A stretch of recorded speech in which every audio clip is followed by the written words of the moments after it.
അതുകൊണ്ടും ഒന്നും വിഷമമില്ല. അതുകൊണ്ട് മേലിൽ ഇങ്ങനെയുള്ള നല്ല നല്ല കാര്യങ്ങൾ ഗവൺമെന്റ് ചെയ്തു വെച്ചേ എന്ന് ആശംസിച്ചുകൊണ്ടും നിങ്ങൾക്ക് എൻ്റെ എല്ലാവിധ ആശംസകളും അർപ്പിക്കുന്നു.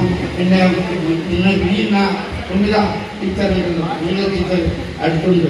നിങ്ങൾ ടീച്ചർക്ക് നല്ല ആരോഗ്യത്തോടുകൂടി ഇനിയും നിങ്ങൾ ടീച്ചറെ കാണുമ്പോൾ ഭർത്താവിൽ ഹൃദയല്ലാത്തൊരു വിഷമം വച്ച് നിലനിൽക്കുന്നുണ്ട്. ഭർത്താവിനെ കൊണ്ട് വന്നവരോട് ഞാൻ ചോദിച്ചത് ഭർത്താവിനോട് പോയി വീട്ടിൽ കിട്ടുന്നു അല്ല. അപ്പോൾ ഞാൻ കഴിഞ്ഞ വന്ന് കാണും. പിന്നെ കൊട്ടാരത്ത് നസീമ കൊട്ടാരത്തുണ്ട്. അവിടെ കാണുമ്പോൾ പ്രയാസമായി കണ്ടില്ല കാണാൻ വൈകും അവസരം ഉണ്ടാവില്ല. നമുക്കില്ല. നമ്മളെ പിന്നെ വീട്ടിലിങ്ങനെ വീട്ടിൽ കഴിക്കുന്ന സ്വഭാവം വീട്ടിലെവിടെ പോയി വിടാനോ. അപ്പോൾ ഒരാൾ അടുത്ത് തന്നെ വേണം. കൈവഴിപ്പേരും കാലുവഴിപ്പേരും മമ്മ തായി പറഞ്ഞാൽ പോയി